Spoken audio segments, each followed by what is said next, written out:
मैं बता रहा हूँ। देखिए यहाँ पे सबसे पहले मुझे यूजर से इनपुट लेना है, तो आपको स्कैनर का यूज करना है। और आपको करना क्या है, स्कैनर के लिए आपको ऑब्जेक्ट क्रिएट करना है। तो हमने यहाँ पे स्कैनर क्लास के लिए ऑब्जेक्ट बना दिया। यहाँ पे हमने लिखा सिस्टम डॉट इन, और फिर हमने यहाँ पे कुछ वेरिएबल डिक्लेयर किया। मान लो कि मैंने एक एन ले लिया, एक आर ले लिया, एक सम ले लिया। ये तीन वेरिएबल्स हमने डिक्लेयर किया। सभी वेरिएबल का क्या यूज है बहुत ही डिटेल में हम लोग डिस्कस करेंगे अभी। और फिर हमने यहाँ पे यूजर को समझने के लिए एक यूजर को कि मैसेज में देता हूँ क्या, कि एंटर एनी डिजिट। कुछ इस तरीके से एक मैसेज यूजर को मैंने दे दिया।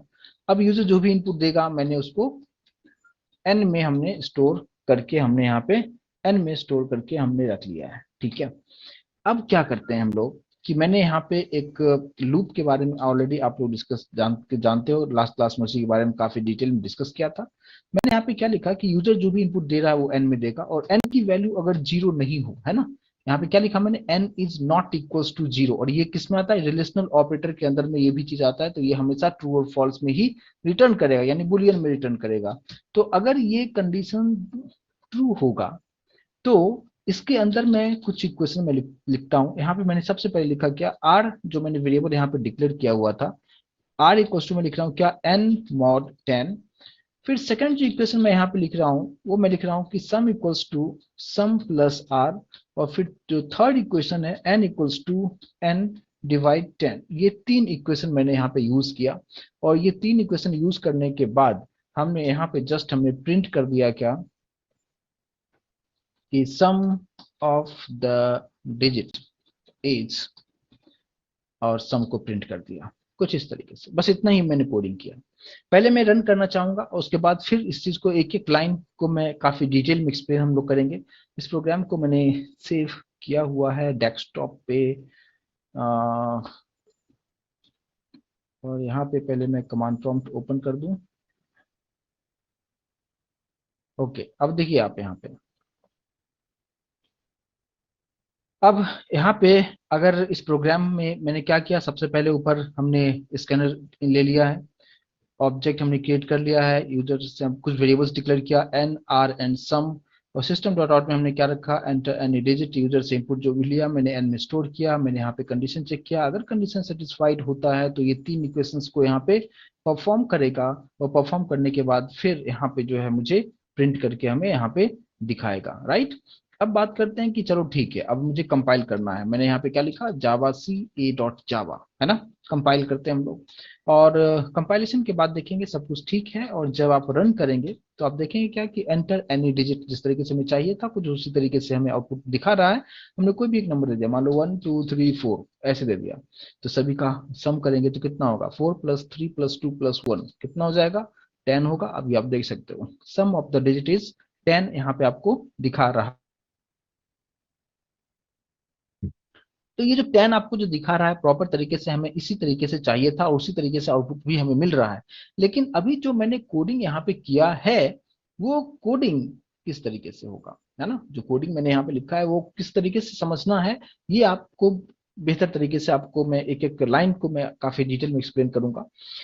तो सबसे पहले अभी जो मैंने कोडिंग किया है ये पहले इसको मैं आपके लिए सेव कर लेता हूँ। सबसे पहले ये हमारा फर्स्ट प्रोग्राम हो गया। और ये कंप्लीट लॉजिक बिल्डिंग में अभी आपको सिखाने की कोशिश कर रहा हूँ। देखिए अभी मैंने यहाँ से इतना पार्ट जो है इसको पहले मैं कॉपी कर लेता हूँ, और आपको एक्सप्लेन करने के लिए व्हाइट बोर्ड का यूज मैं करूंगा।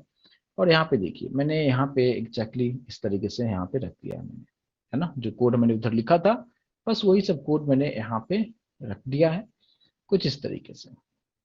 और इस तरफ कोड है और इस तरफ जो है मैं एक्सप्लेन करूंगा कि इंटरनली क्या सब चीजें हो रहा है, यानी कंप्यूटर के अंदर में इंटरनली क्या सब ऑपरेशन हो रहा है इस प्रोग्राम की वजह से। देखिए सबसे पहले आई होप कि अभी जहां तक भी मैंने कोडिंग लिखा है ये फर्स्ट लाइन सभी को क्लियर होगा।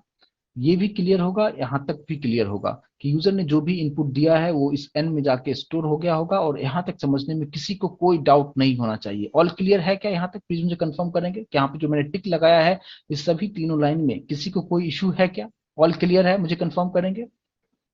यस। अब यहाँ पे जो है यहाँ तक आप लोगों को अगर ये क्लियर है तो अब आप बात करते हैं कि देखिए कि इंटरनली क्या होगा। जैसे मान लीजिए कि प्रोग्राम रन होगा इंटरनली, तो यूजर एक इनपुट दिया, मान लो कि यूजर ने कुछ भी एक इनपुट दे दिया, मान लो 423 एक इनपुट दे दिया। तो ये जो 423 जो यूजर यहाँ पे इनपुट दिया है वो कहाँ पे जाके स्टोर हो चुका है, एन में, है ना। तो उसी को मैंने इक्वेशन के थ्रू मैंने लिख दिया कि यूजर ने इनपुट दिया, एन में जाके स्टोर हो चुका है। उसी को मैंने यहाँ पे लिख दिया कि एन की वैल्यू 423, सपोज करो कि यूजर ने इनपुट दिया है। अब बात करते हैं कि यहाँ पे आएगा, है ना, क्योंकि प्रोग्रामिंग कंप्लीटली आपको स्टेप बाय स्टेप आना है। तो व्हाइल के अंदर जब यहाँ पे आएगा तो चेक करेगा कि एन की वैल्यू जीरो है या नहीं है। मैंने क्या लिखा है कि एन की वैल्यू अगर जीरो नहीं होगा तो अंदर आना आके ये तीनों इक्वेशन को परफॉर्म करेगा। तो क्या अभी ये कंडीशन सेटिस्फाइड हो रहा है? आप लोगों से मेरा क्वेश्चन है, क्या लग रहा है आप लोगों को? एन की वैल्यू अगर यूजर ने 423 दिया है तो क्या ये कंडीशन सेटिस्फाइड हो रहा है, कंडीशन ट्रू है या फॉल्स है? सब लोग रिस्पॉन्ड करेंगे मुझे, क्या क्या हो सकता है? यस, बिल्कुल कंडीशन ट्रू है। तो कंडीशन ट्रू है तो आप जानते हो कि कंडीशन ट्रू होता है तो बस अंदर आ जाएगा और ये तीनों इक्वेशन स्टेप बाय स्टेप ये परफॉर्म करेगा। ठीक है, तो यहाँ पे सबसे फर्स्ट इक्वेशन क्या है? इक्वेशन है आर। तो हम क्या लिखेंगे यहाँ पे?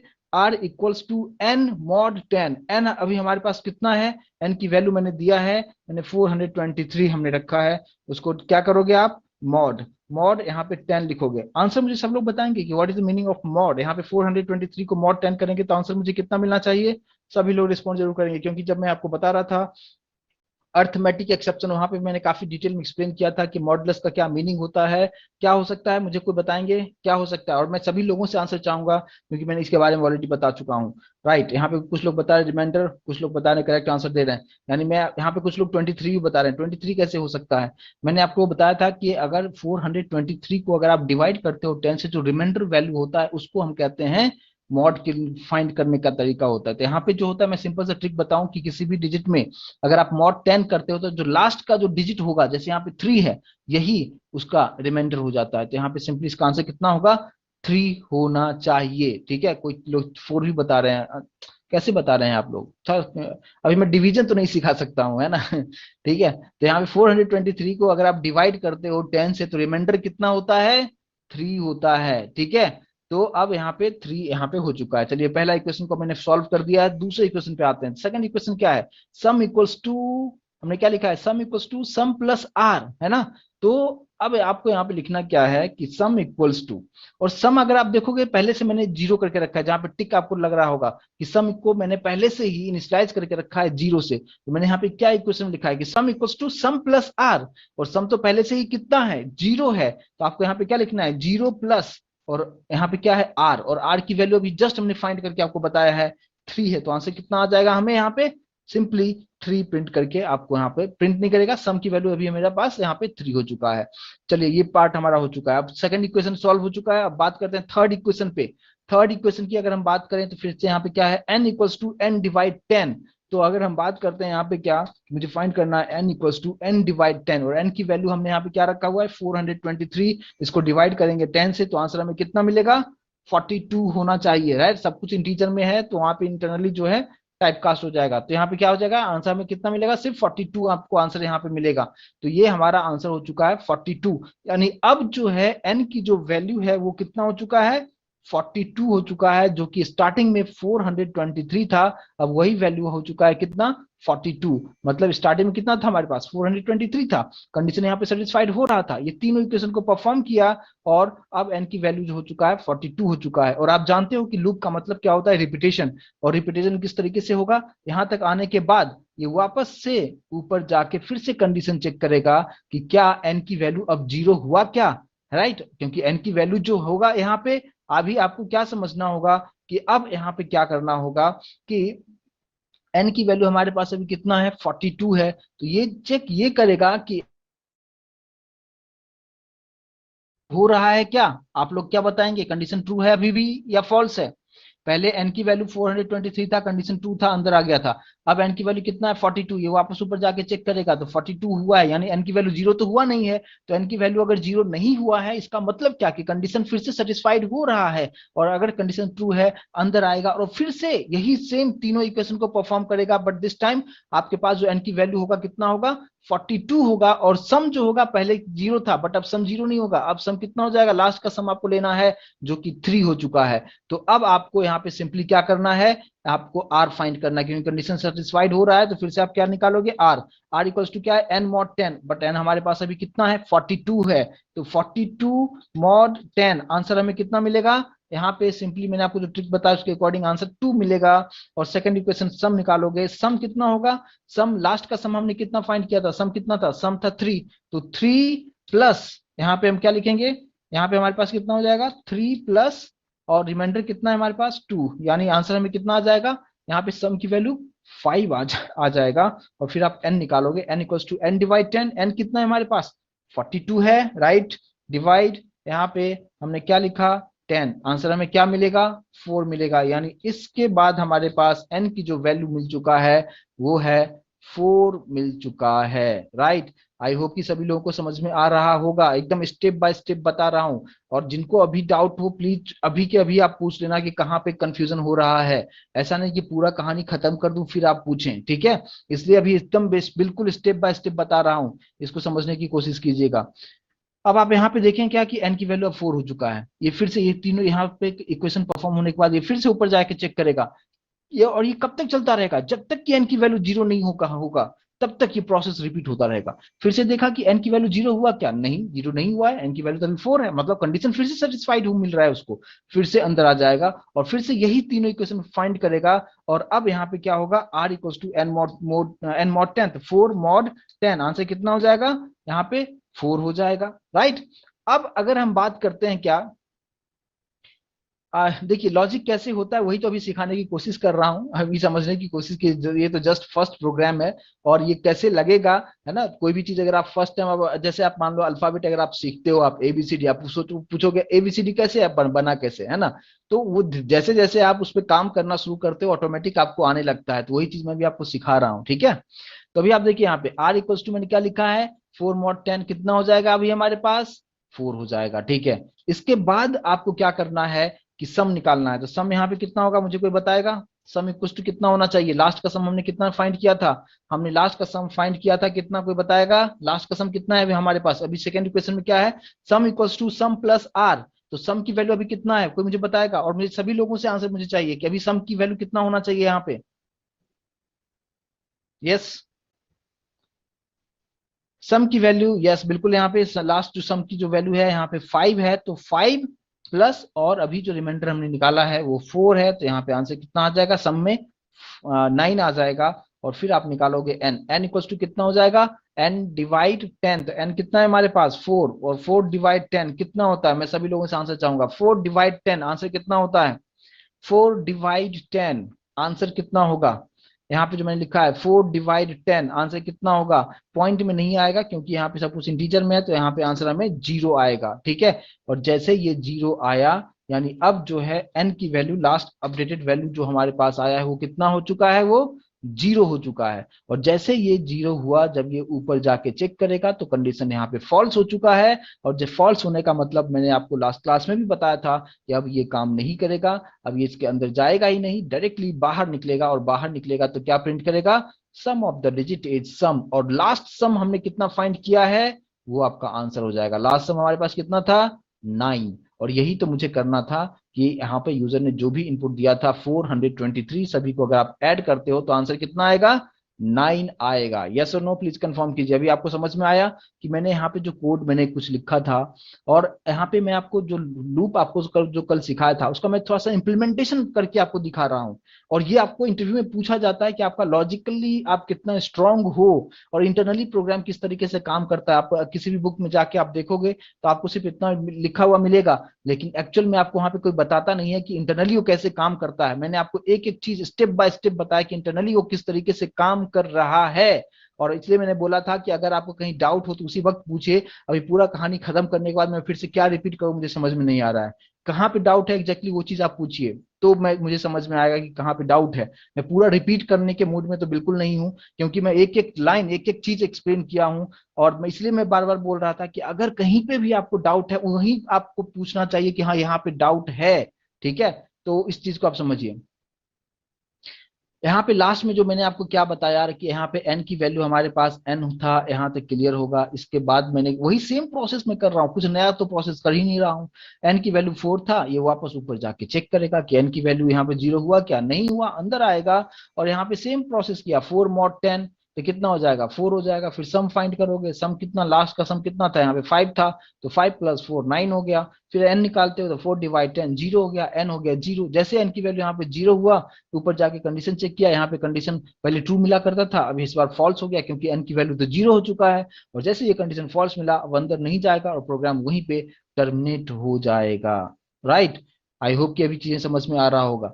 तो इस तरीके से ये मैंने लॉजिक भी आपको बताया कि किस तरीके से कोडिंग लिखेंगे, बट इंटरनली किस तरीके से काम करता है। और यहाँ पे जो भी कैलकुलेशंस मैंने किया वो एकदम बिल्कुल स्टेप बाय स्टेप आपको करके बताया है, एकदम बिल्कुल बच्चे की तरफ आपको बताया है। ठीक है, जिस तरीके से हम स्टैंडर्ड में सीखा करते हैं वहां पे भी इतना डिटेल में नहीं बताते हैं, जहां पे अभी मैं आपको एक एक चीज आपको यहाँ पे एक एक चीज आपको क्लियर करके आपको समझाने की कोशिश किया है। ठीक है, अब बात करते हैं कि चलो ये तो ठीक है, ये तो हो गया समझ में, अभी आप लोगों को आ गया, आप लोगों को करना क्या है, आप क्या करोगे, दूसरा एक कोई नंबर आप लोगे। ठीक है, यहाँ पे जस्ट मैंने 423 को एक लेके मैंने आपको एग्जांपल के थ्रू समझाने की कोशिश किया। आप अपने नोटबुक पे कोई दूसरा नंबर ले लो, 5-6 डिजिट का ले लो, और एकदम स्टेप बाय स्टेप ये प्रोसेस करते चलो। और जब तक कि वो लास्ट में तो n की वैल्यू 0 होना ही है, क्योंकि आप 10 से अगर आप यहाँ पे डिवाइड कर रहे हो तो एक बार ना एक बार तो 0 होना ही होना है। तो जब तक कि वो 0 नहीं होगा तब तक वो प्रोसेस चलता रहेगा, और उसको बार बार आप वहां पे करते जाओगे तो आपको आसानी से समझ में आ जाएगा। राइट।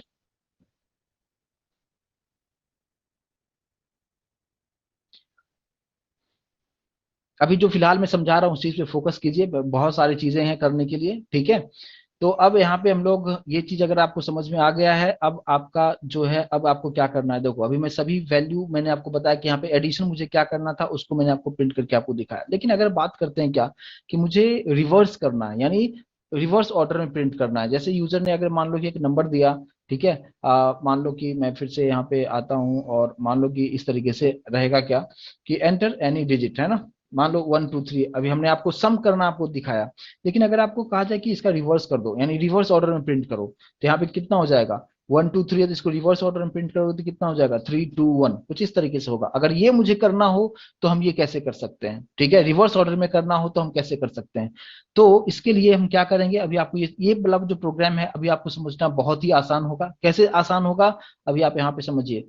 आपको सिंपली करना क्या होगा कि जैसे मान लीजिए कि यहाँ पे मैं आता हूँ, और अगर आप यहाँ पे देखेंगे क्या कि मैंने कोडिंग में बहुत माइनर सा चेंज करूंगा। अभी मुझे रिवर्स फाइंड करना है। ठीक है, मैंने मान लो कि सम पहले हमने फाइंड करना था, इसलिए मैंने सम को 0 से इनिशियलाइज कर दिया था।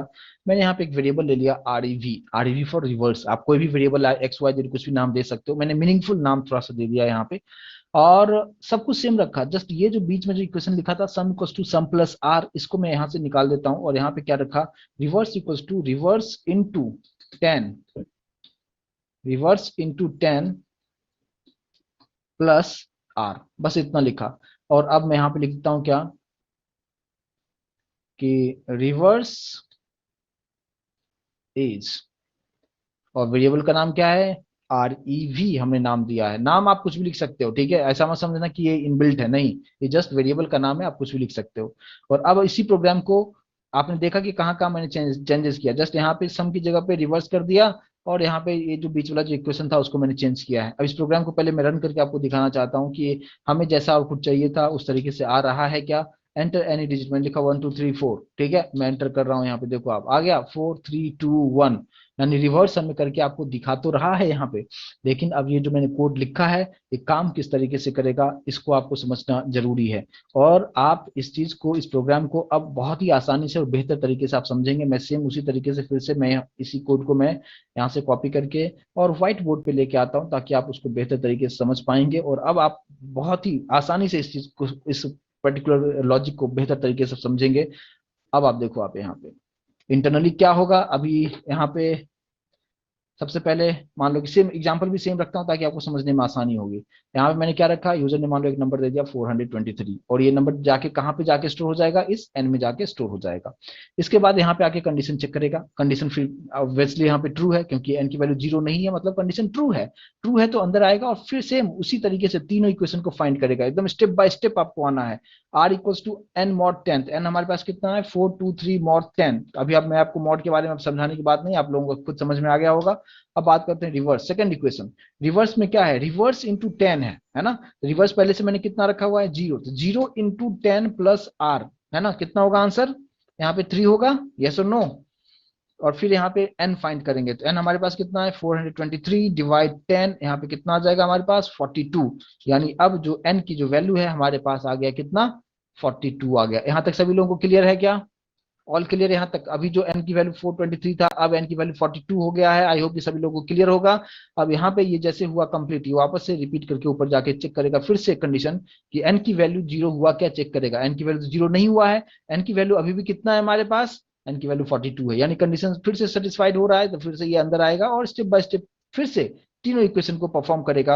और हमने क्या लिखा, r equals to n mod 10, फिर से तो n हमारे पास कितना है 42, 42 मॉड 10 कितना हो जाएगा, यहाँ पे आंसर हमारे पास 2 हो जाएगा। और फिर हम रिवर्स फाइंड करेंगे। अब आप लोग बताओ कि लास्ट का रिवर्स कितना है, सभी लोग रिस्पॉन्ड कीजिए मुझे। अभी हमें अगर रिवर्स फाइंड करना हो तो यहाँ पे क्या लिखेंगे, रिवर्स इक्वल्स टू, मैंने बताया कि रिवर्स इंटू 10, तो रिवर्स की वैल्यू अभी कितना है, रिवर्स की वैल्यू कितना है, यहाँ पे जिन्होंने भी 3 आंसर कर रहे हैं उनका करेक्ट आंसर है 3 इंटू 10 प्लस आर, आर अभी जस्ट मैंने फाइंड किया है 2, तो आंसर अभी हमारे पास कितना आ जाएगा 32 आ जाएगा। ठीक है, 32 आ गया। और इसके बाद आपको फाइंड करना है एन, एन इक्वल टू कितना होगा, एन डिवाइड 10, यानी 42 डिवाइड 10, आंसर में कितना मिल जाएगा 4 मिल जाएगा। यानी अब एन की जो वैल्यू हमारे पास आ चुका है वो हो चुका है 4 बन चुका है। ठीक है, और यानी 4 होने का मतलब क्या, अभी 0 तो हुआ नहीं है, तो कंडीशन अभी वापस से फिर से ऊपर जाएगा और कंडीशन चेक करेगा। कंडीशन फिर से यहाँ पे सेटिस्फाइड मिल रहा है, फिर से अंदर आएगा, सेम प्रोसेस को रिपीट करेगा।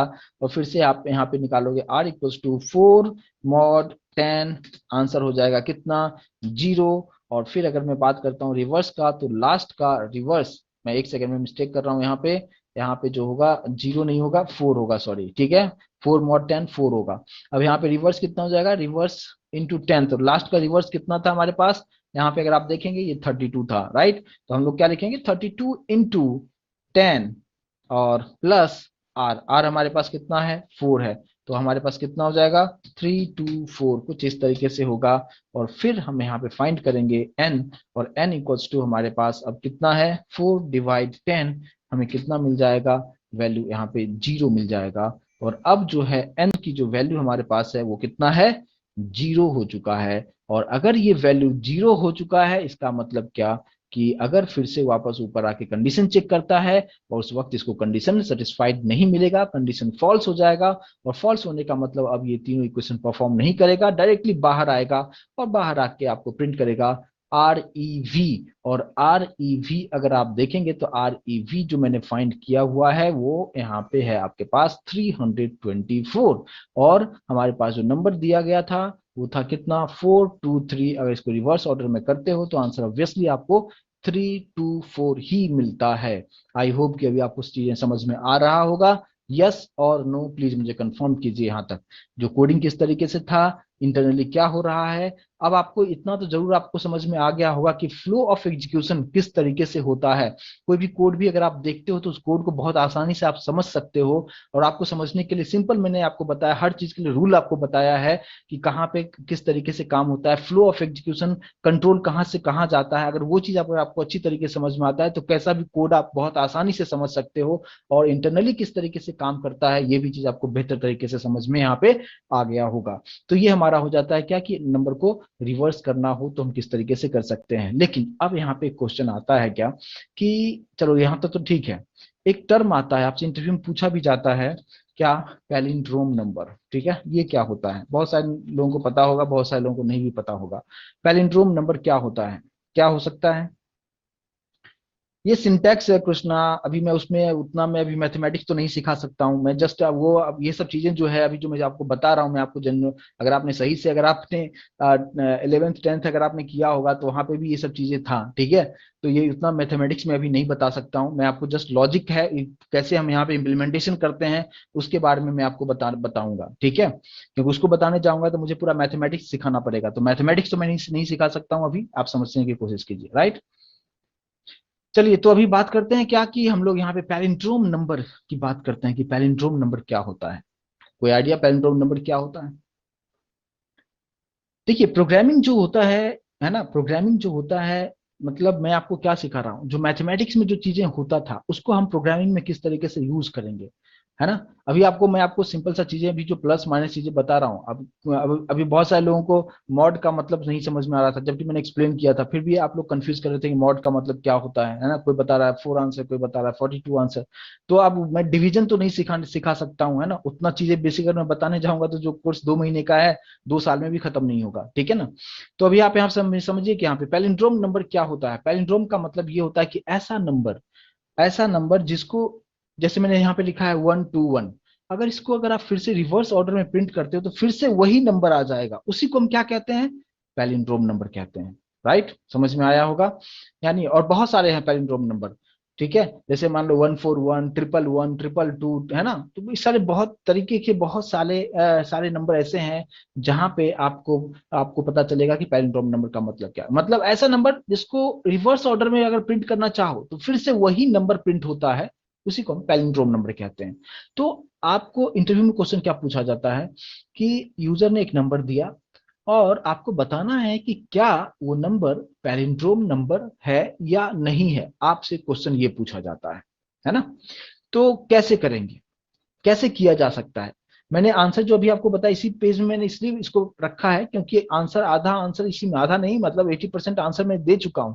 यानी अगर आपको कहा जाए कि एक नंबर यूजर ने दिया है, जैसे यहाँ पे 423, आपको बताना है कि जो 423 जो नंबर है ये पैलिंड्रोम नंबर है या नहीं है, कोडिंग के थ्रू करना होगा। तो आप कैसे करेंगे, सबसे पहले आपको इसको रिवर्स ऑर्डर में प्रिंट करना होगा। रिवर्स ऑर्डर में प्रिंट करने के लिए आपको जो अभी मैंने कोड यहाँ तक जो बताया है, यहाँ तक तो कोड करना पड़ेगा, है ना। तो वो कोड आपको करना है। तो जैसे ही आपको यहाँ तक तो कोड करना ही पड़ेगा, आपको चेक करना है कि वो रिवर्स में, पहले रिवर्स लाके देखोगे। तो जैसे ये आपने लाया है यहाँ तक तब तो ठीक है, लेकिन अब बात करते हैं क्या कि यहाँ पे जस्ट आपको कंडीशन चेक कर देना है।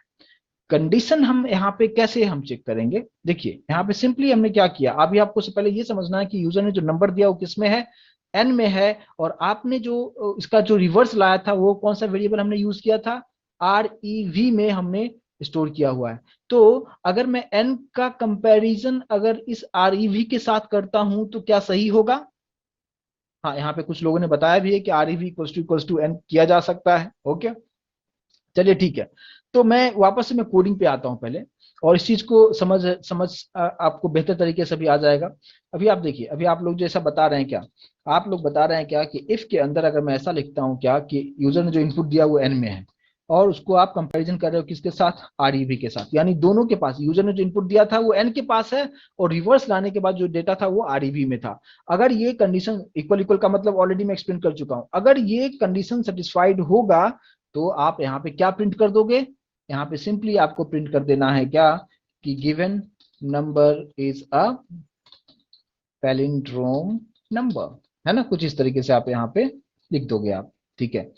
चलिए कुछ इस तरीके से, और अगर ये कंडीशन ट्रू नहीं होगा तो नीचे एल्स लगा दो आप, है ना। और इफ एल्स के बारे में ऑलरेडी हम डिस्कस कर चुके हैं काफी डिटेल में।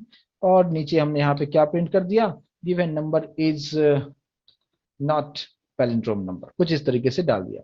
क्लियर है सभी लोगों को, यस और नो प्लीज कंफर्म करेंगे यहाँ तक मुझे।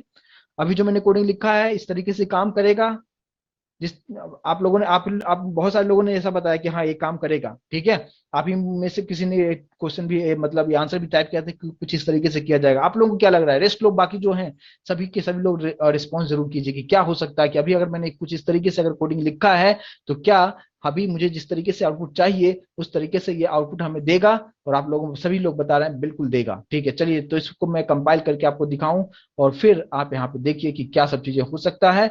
मैंने इस प्रोग्राम को कंपाइल किया, और कंपाइल करने के बाद कंपाइल करने के बाद जब मैं रन करता हूं सब कुछ ठीक है, एंटर एनी डिजिट मैंने यहाँ पे दिया, सपोज 121, एंटर करने के बाद हमें आंसर क्या आना चाहिए, क्या आंसर आना चाहिए, given number is palindrome number, ऐसा ही आना चाहिए, यस और नो, है ना। सभी लोग वही बता रहे हैं कि यस बिल्कुल आना चाहिए, कि इसका पहले रिवर्स प्रिंट कर देगा 121, उसके बाद फिर इफ एल्स में चेक करेगा और उसके अकॉर्डिंग बता देगा कि ये हमारा पैलिंड्रोम नंबर है। लेकिन मैं जैसे एंटर करता हूं आपको दिखेगा given number is not palindrome number. अब आप सोचेंगे कि ऐसा कैसे, रिवर्स तो आ रहा है 121, इसका मतलब कि आपने कहीं पे तो बहुत ब्लंडर मिस्टेक किया है और बहुत ही सिली मिस्टेक किया है। और वो मिस्टेक क्या है, इसलिए मैं आप लोगों ने जैसा जैसा बोला वैसा वैसा मैंने कोडिंग कर दिया है। लेकिन अब समझना यहाँ पे ये है कि यहाँ पे क्या प्रॉब्लम हुआ है, ठीक है। मैंने अभी जो भी चीजें आप लोगों ने बताया है मैंने किया है, मैं वापस से स्क्रीन पे ले चलता हूं और मैं अभी आपको बताना चाहूंगा कि एन से अगर आप कंपैरिजन करते हो, आप लोगों ने जैसा बताया कि एन का कंपैरिजन किसके साथ करने के लिए, आपने जैसा बताया मैंने वैसा लिखा कि आपने बोला क्या एन का कंपैरिजन रिवर्स के साथ करो। लेकिन आप देखो कि एन की वैल्यू अभी कितना है, एन का अपडेटेड वैल्यू, एन की वैल्यू ये नहीं है, एन की वैल्यू 0 हो चुका है। आप 0 के साथ कंपैरिजन कर रहे हो, है ना। तो यहाँ पे एन कितना है, 0 है, और 0 का कंपैरिजन किसके साथ कर रहे हो, रिवर्स का जो भी था हमारे पास उधर 121 था। तो ऑब्वियसली ये कंडीशन तो ट्रू नहीं था, इसलिए आपको वहां पे क्या दिखा है, given number is not palindrome. तो इसलिए आपको यहाँ पे समझना ये है कि यूजर ने जो भी इनपुट यहाँ पे दिया है वो तो चेंज हो रहा है। पहले एन की वैल्यू 423 था, फिर एन की वैल्यू 42 हो गया, फिर एन की वैल्यू 4 हो गया, फिर एन की वैल्यू 0 हो गया, और लास्ट वैल्यू अभी हमारे पास 0 ही था, और इसलिए उसने 0 से कंपैरिजन आपने 1 to 1 को करवा दिया था और ये प्रॉब्लम वहां पे क्रिएट हुआ। तो इस तरीके से आपको यहाँ पे नहीं करना है। तो फिर आप सोचेंगे दूसरा तरीका क्या है, दूसरा तरीका ये है। तो आप ये वैल्यू चेंज क्यों हो रहा है पहले ये समझो, वैल्यू चेंज होने का रीजन क्या है, बिकॉज ऑफ दिस इक्वेशन, है ना। यहाँ पे जो 3 इक्वेशन मैंने लिखा था कि कंडीशन ट्रू होगा तो ये तीनों इक्वेशन को परफॉर्म करो, और इसी इक्वेशन में लास्ट में एन की वैल्यू बार बार चेंज हो रहा था। तो अब मुझे क्या करना है कि ये इक्वेशन को परफॉर्म होने से पहले ही, जैसे ही यूजर ने इनपुट दिया उसको आपने एन में स्टोर कर लिया है, उसके बाद इस इक्वेशन के अंदर यानी इस लूप के अंदर जाने से पहले ही अगर इस एन की वैल्यू आप किसी और वेरिएबल में आप असाइन करके रख लो, कॉपी करके रख लो, है ना।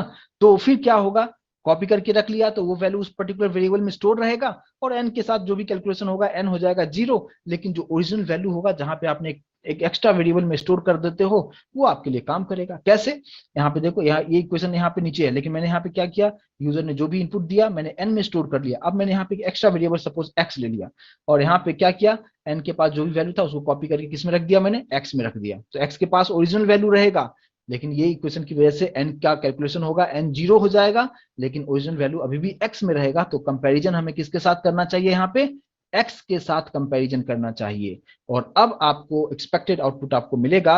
और अब इस प्रोग्राम को अगर आप कंपाइल आप करके देखें तो आप देखेंगे क्या, हमने यहाँ पे इसको कंपाइल किया, सब कुछ ठीक है, और रन करके देखें, फिर से मैंने दिया 1 to 1, जैसे हम एंटर करेंगे अब दिखा रहा है कि yes given number is a palindrome number.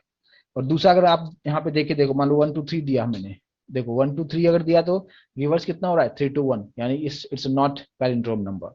समझ में आया कि यहाँ पे मैंने तीसरा वेरिएबल, यहाँ पे एक और एक्स्ट्रा वेरिएबल मैंने क्यों यूज किया और पहले हमें क्यों नहीं काम कर रहा था इस प्रोग्राम में। आई होप कि कंसेप्ट समझ में आया होगा, प्लीज कंफर्म करेंगे मुझे, क्लियर है। अभी मैंने आपको 3 प्रोग्राम के बारे में आपको बताया, एक एक स्टेप मैंने आपको क्लियर किया कि यहाँ पे आप किसी भी नंबर यूजर ने जो डिजिट दिया है उसको आप सम कैसे कर सकते हो, आप उसको रिवर्स ऑर्डर में कैसे प्रिंट कर सकते हो। पैलिंड्रोम नंबर में बस इसी में आपको यहाँ पे यूएस थोड़ा सा ऐड करना था, लेकिन उतना आसान नहीं था। आपको चीजों को समझने के लिए मैंने आपको बताया कि यहाँ पे किस तरीके से उसका इम्प्लीमेंटेशन एक्चुअल में किया जाएगा। आई होप कि ये चीज आपको बेहतर तरीके से समझ में आया होगा, क्लियर है यहाँ तक। अगर ये चीज क्लियर है तो अब आपके लिए एक असाइनमेंट होगा, और वो असाइनमेंट क्या होगा, यहाँ पे आते हैं, ठीक है। पहले इसको मैं आपके लिए सेव कर देता हूँ और अब हम बात करते हैं क्या कि सेम इसी तरीके से कुछ आपको सॉल्व किया जा करना होगा।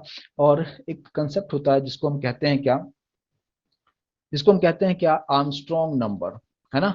आर्मस्ट्रॉन्ग नंबर क्या होता है, आर्मस्ट्रॉन्ग नंबर एक ऐसा नंबर है कि जैसे कि मान लीजिए कि आर्मस्ट्रॉन्ग नंबर का मतलब सिंपली आप यहाँ पे समझिए कि क्या हो सकता है।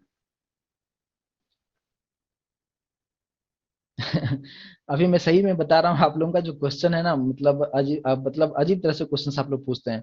मैंने काफी डिटेल में बताया था, वैल्यू अगर असाइन करना होता है, असाइन का मतलब क्या होता है है ना। असाइन करने का मतलब ही होता है कॉपी पेस्ट होना, एन की वैल्यू इसमें जाके कॉपी होता है, नॉ कि एन की वैल्यू इसमें चला दे दिया तो एन की वैल्यू जीरो नहीं होता है। इसके बारे में जब मैं आपको स्वैपिंग का कंसेप्ट जब बता रहा था, वहां पे भी बहुत डिटेल में इसके बारे में डिस्कस किया था। अगर आपने क्लास को मिस किया है, आपके पास वीडियो एक्सेस है, उसको आप जरूर आप देखिए, है ना। ये बहुत छोटी छोटी चीजें हैं।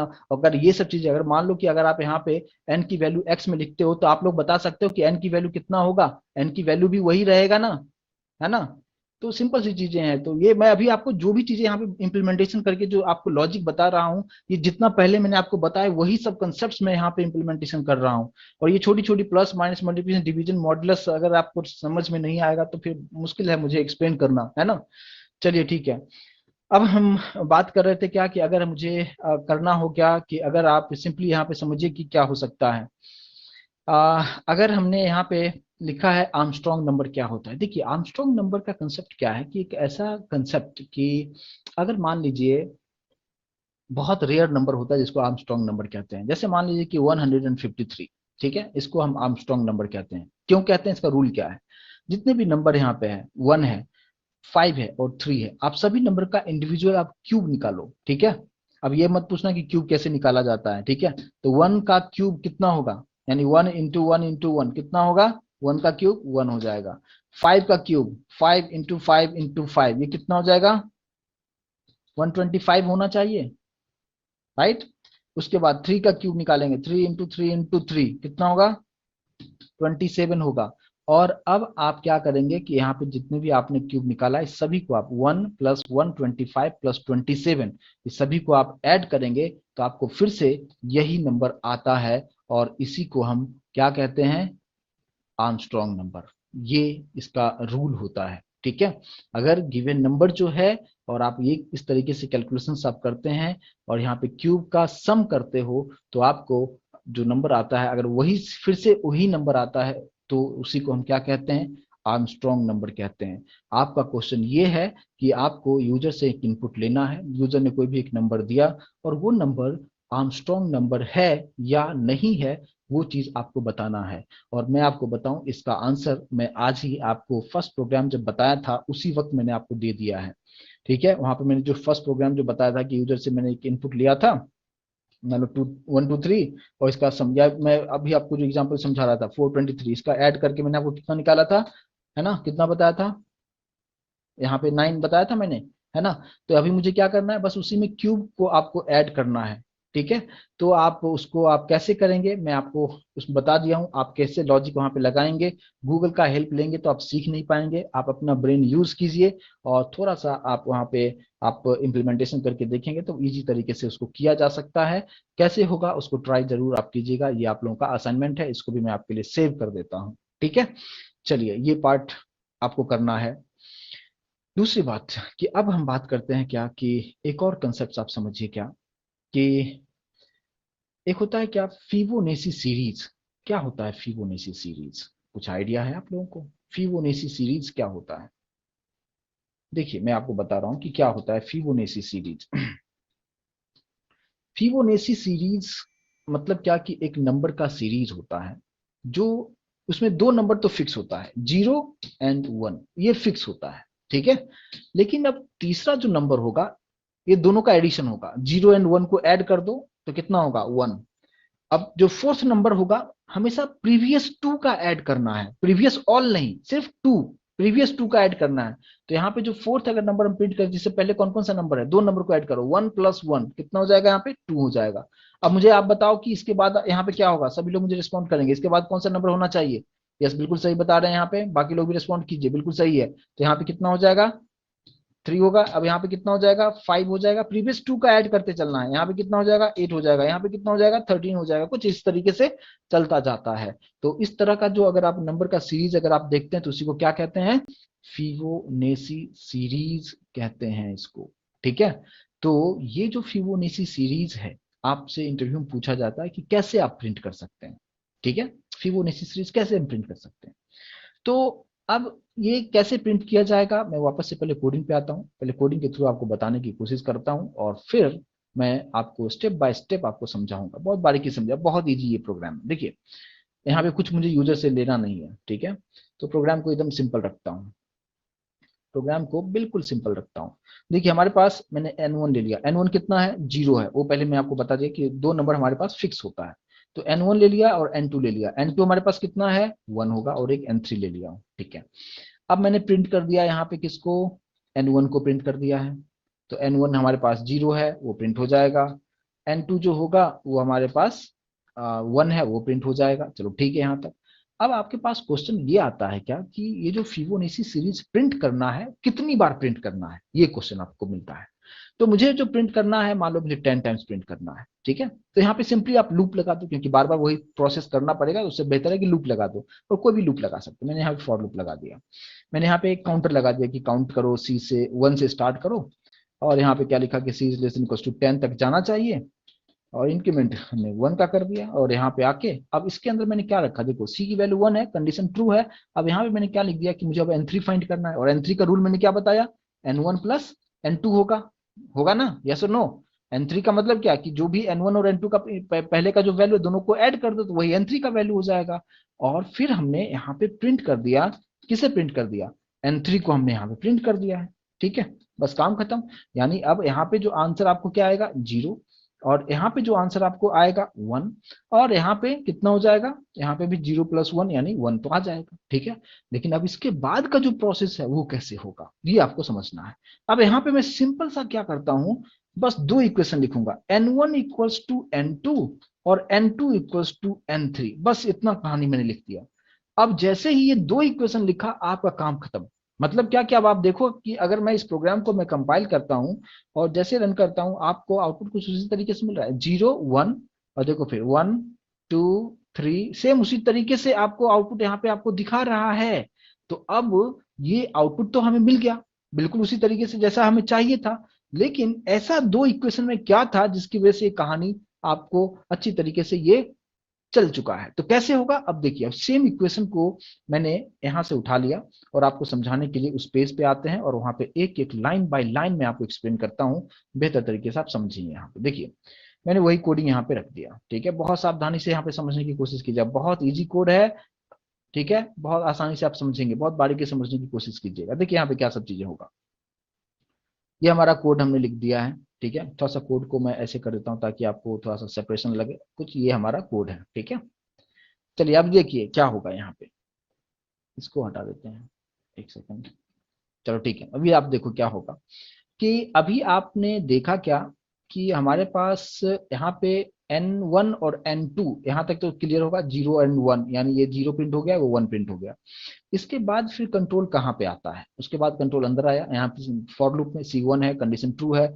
जैसे कंडीशन ट्रू है, ये अंदर आएगा, अंदर आके क्या किया इसने, इसने ये किया क्या, n1 प्लस n2 दोनों का एडिशन किया, n3 में स्टोर हुआ, और यहाँ पे 1 प्रिंट कर दिया, है ना। तो ये भी आपका जो है यहाँ पे ये प्रिंट हो गया। तो यहाँ तक तो किसी को डाउट नहीं होना चाहिए, यहाँ तक सभी लोगों को क्लियर है। यानी इस स्टेप तक, यानी सिस्टम डॉट आउट यहाँ पे जो n3 लिखा हुआ, यहाँ तक किसी को डाउट नहीं होना चाहिए। यहाँ तक सभी लोगों को क्लियर है, यस और नो। बाद में पूरा खत्म होने के बाद फिर मत पूछना कि फिर से रिपीट कीजिए। तो मैं स्टेप बाय स्टेप पूछते जा रहा हूं, और फिर आपसे परमिशन लेते जा रहा हूं कि समझ में आया, इसके बाद ही हम आगे बढ़ेंगे, ठीक है। क्योंकि पूरा कहानी खत्म होने के बाद फिर समझाना मुश्किल होता है, इसलिए मैं स्टेप बाय स्टेप और आप लोगों से एक एक पॉइंट पे पूछते जा रहा हूँ कि ये समझ में आया क्या। चलो ठीक है, अब अगर यहाँ तक समझ में आ गया, बस अब इस इक्वेशन को हमें समझ लेना है, बस काम आपका क्लियर हो जाएगा। देखो आप यहाँ पे क्या लिखा है मैंने, n1 equal to n2, n2 equal to n3। इससे पहले, इस इक्वेशन से पहले अगर मैं क्लियर यहाँ पे लिखूं कि n1 कितना है, 0, n2 कितना है, 1, और n3 भी हमने भी फाइंड किया है 1, ये तीनों वैल्यू हमने फाइंड कर लिया है, और इसमें किसी को डाउट यहाँ पे नहीं होना चाहिए। लेकिन यहाँ पे जो क्या हो रहा है कि अगर ये कंडीशन ट्रू है तो ये दोनों तो प्रिंट कर दिया, यहाँ पे n3 प्रिंट हो चुका है। अब यहाँ पे आते हैं, अब ये जो इक्वेशन है, जो जिसको मैं थोड़ा सा ये इस तरीके से एक सेल के अंदर रख दिया ताकि इस पे आप फोकस करेंगे। अब मुझे करना क्या है, n1 इक्वल्स टू n2 और n2 इक्वल्स टू n3। अब आप ही मुझे बताओ कि यहाँ पे जो गिवन वैल्यू दिया हुआ है n1 n2 n3, इसके बाद मैं आपसे पूछ रहा हूँ कि n1 कितना होगा और n2 कितना होगा, इस इक्वेशन के बेसिस पे आप मुझे बताएंगे।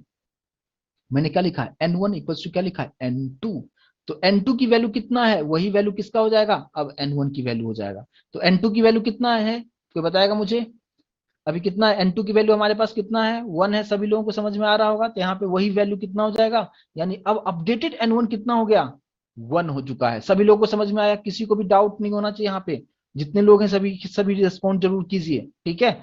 चलो ये चीज समझ में आ गया। अब आप लोग खुद बता दोगे मुझे कि N2 की वैल्यू कितना होगा। N2 की वैल्यू भी कितना होगा, 1 ही होगा, क्योंकि यहाँ पे N2 इक्वल टू क्या है, N3, और N3 की वैल्यू कितना है यहाँ पे 1 ही है, तो ऑब्वियसली ये भी वैल्यू हमारे पास 1 ही होगा।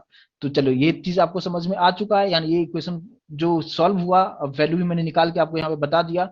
अब कंट्रोल कहाँ जाता है, मैंने आपको बता चुका हूँ कि जैसे कंडीशन 2 होता है, अंदर आके जितनी भी चीजें आपने लिखा है सबको परफॉर्म करेगा, और ये वापस कहाँ जाता है, इंक्रीमेंट करेगा, है ना। इंक्रीमेंट होकर कितना हो जाएगा, सी पहले कितना था, यहाँ पे 1 था, अब हो गया 2, कंडीशन चेक करेगा कि 2 इज लेस देन 10 है क्या, यस 2 इज लेस देन 10 है तो अंदर आ जाओ।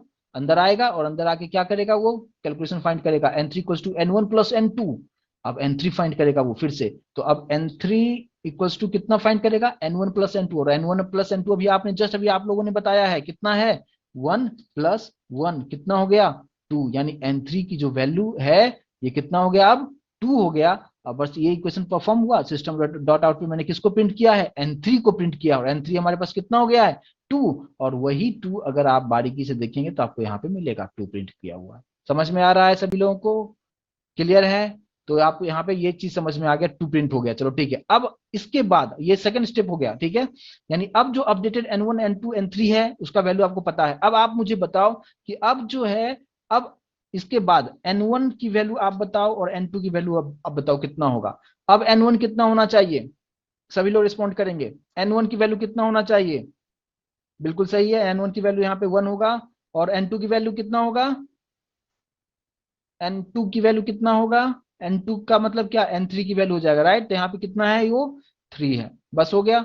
फिर से क्या होगा, फिर से वापस ऊपर जाएगा, इंक्रीमेंट करेगा, कंडीशन चेक करेगा, कंडीशन ट्रू है, फिर से अंदर आएगा, और यहाँ पे क्या फाइंड करेगा, N1 प्लस N2, और अभी जस्ट आप लोगों ने बताया है, तो यहाँ पे कितना हो जाएगा, N3 इक्वल्स टू कितना हो जाएगा, N1 प्लस N2। यहाँ पे कुछ मिस्टेक हुआ है क्या, मैंने यहाँ पे क्या लिखा है, N3 हमारे पास कितना है, 2 है ना, मैंने यहाँ पे 3 लिख दिया, सॉरी गाइस। हाँ, तो यहाँ पे एक सेकंड, यहाँ पे हमारे पास N1 कितना हो जाएगा, N1 की वैल्यू हमारे पास कितना होगा, N1 का मतलब N2 यानी वो 1, और N2 की वैल्यू कितना है, यहाँ पे 2 होगा। तो अब यहाँ पे इक्वेशन क्या हो जाएगा, N3 इक्वल्स टू 1 प्लस 1, यहाँ पे हो जाएगा प्लस 2 इक्वल्स टू कितना हो गया हमारे पास, 3 हो गया, यानी N3 की वैल्यू हमारे पास 3 हो गया। क्लियर होगा सभी लोगों को।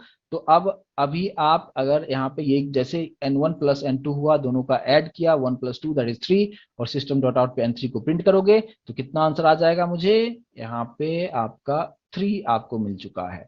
और सेम प्रोसेस रिपीट होता चलेगा, मैं एक बार और रिपीट करवा देता हूँ ताकि आपको अच्छी तरीके से कंसेप्ट क्लियर हो जाए। अब आप बताओ कि N1 कितना और N2 कितना, कितना होगा, सभी लोग रिस्पॉन्ड करेंगे। N1 कितना हो गया, N1 हमारे पास है, N1 का मतलब N2, N2 का वैल्यू कितना है, 2 है, और N2 की वैल्यू कितना है, N3, और N3 कितना हो चुका है, 3 हो चुका है। तो अब आपको यहाँ पे सिंपली फाइंड करना है, N3 इक्वल्स टू कितना हो जाएगा, 2 प्लस 3, आंसर कितना हो जाएगा, 5 हो जाएगा। और जैसे 5 यहाँ पे हुआ है, वापस से इंक्रीमेंट होगा, कंडीशन चेक करेगा, कंडीशन ट्रू है, अंदर आएगा, और N3 को जो भी वैल्यू था प्रिंट करेगा, और अभी मेरे पास जो प्रिंट करेगा वो हो जाएगा 5। और सेम प्रोसेस रिपीट चलता रहेगा, कितनी बार चलता रहेगा, कहां तक चलता रहेगा, जब तक कि मैंने कंडीशन दिया है 10 टाइम्स तक ये प्रोसेस रिपीट होता चलेगा। आई होप कि अभी आप लोगों को अच्छी तरीके से समझ में आया होगा, सभी लोगों को एक एक स्टेप बाय स्टेप मैंने सारा चीज आपको यहाँ पे क्लियर किया है। तो ये होता है फिबोनाची सीरीज। मैं आपको बताऊं, आपको इंटरव्यू में 100% पूछा जाता है, ठीक है, कि क्या होता है फिबोनाची सीरीज, क्या लॉजिक होता है, वहां पे आपको ये चीज आपको बताना होगा, और प्रॉपर तरीके से मैंने स्टेप बाय स्टेप आपको बताया। अब इसमें आपका असाइनमेंट क्या है वो आप समझो। आपका असाइनमेंट ये है कि ये पर्टिकुलर प्रोग्राम को मैंने जो बताया है ये आपको बताया किसके थ्रू, फॉर लूप के थ्रू। आपको सेम प्रोग्राम को करना है व्हाइल लूप के थ्रू, एंड डू व्हाइल के थ्रू भी इस प्रोग्राम को करना है। फॉर लूप के थ्रू मैंने कर दिया है, ये आपका असाइनमेंट आपके लिए है। क्लियर है, नहीं सी इनबिल्ट नहीं है, जस्ट वेरिएबल का नाम है, यहाँ पे कोई भी वेरिएबल है, ये इंटीजर सी लिखा हुआ है। काउंटर काउंटिंग करने के लिए मैंने सी ले लिया, नाम कुछ भी आप लिख सकते हो, ठीक है, तो कोई इनबिल्ट नहीं है, कुछ भी इनबिल्ट नहीं है, ठीक है। सब कुछ मैंने जो भी वेरिएबल रखा है N1 N2 N3 ये सभी इनबिल्ट नहीं है, हमने अपनी रिक्वायरमेंट के अकॉर्डिंग कुछ भी नाम दे सकते हैं इसका, ठीक है। तो ये आपका असाइनमेंट है कि सेम प्रोग्राम को आपको while and do while loop के थ्रू भी आपको करना है। क्लियर होगा यहाँ तक, इसको आप अच्छे